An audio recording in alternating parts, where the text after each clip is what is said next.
The mountain air, sharp and cold, whipped against Mark's face as the van groaned up the winding road. He glanced at his brothers, Tom and Ben, their faces lit by the dim glow of the dashboard. They were tired, but anticipation hung between them.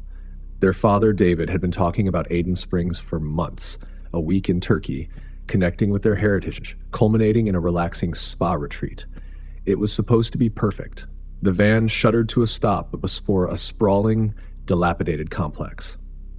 Aden Springs, nestled deep in the Anatolian mountains, was a shadow of its former glory.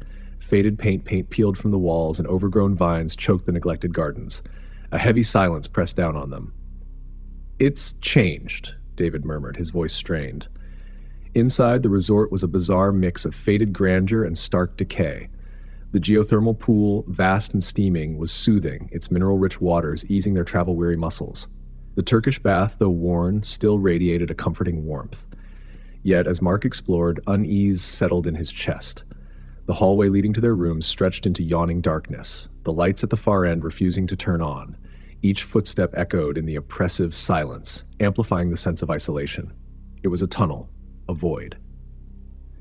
Then there was the abandoned children's play area. A rusted swing swayed gently in the breeze, its creaking a mournful sound. In the shadows, a single decaying ride sat hunched, a grotesque duck with bulging, vacant eyes and a gaping beak. It loomed in the corner, staring, unblinking. Mark felt a cold dread creep up his spine. By dusk, the geothermal pool had taken on a sinister aspect. Rising steam, lit by flickering pool lights, twisted into grotesque shapes. The place no longer felt like a sanctuary. It felt ritualistic, like a forgotten site of ancient rites.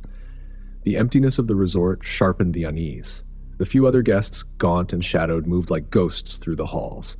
The staff, their eyes downcast, spoke in hushed tones, their movements furtive. One evening, as Mark wandered the deserted corridors, a faint rhythmic chanting drifted from the depths of the resort. Low and guttural, it seemed to rise from the very stones. His heart pounded as he followed the sound to a darkened room. Inside, a single flickering candle cast long, distorted shadows. The other guests stood around a makeshift altar, their faces eerily illuminated. They chanted in unison, their voices rising and falling in a hypnotic rhythm. Atop the altar sat a single, decaying duck head, identical to the one in the play area. But now its eyes glowed red, an eerie, malevolent light. Mark recoiled, his breath catching. The Aden Springs wasn't just neglected, it was cursed. The chanting swelled, the candlelight flickering violently. Panic surged through him. He turned and ran, his footsteps pounding through the empty halls. He found his brothers and father, their faces pale. "We have to leave," he whispered, his voice trembling. "Now." They scrambled to gather their belongings, but then a new sound echoed through the hallway, a slow, deliberate tapping. The noise grew louder, closer. A soft, rustling sound followed, like the whisper of feathers. "What is that?" Tom whispered. David's face was tight. "I don't know." The darkness at the end of the hallway shifted. From within, a single glowing red eye appeared. The tapping grew insistent, a rhythm that made Mark's skin crawl. A guttural, croaking sound echoed down the corridor. Then, the shape emerged. A hunched form, its limbs too long, its feathers absorbing the dim light.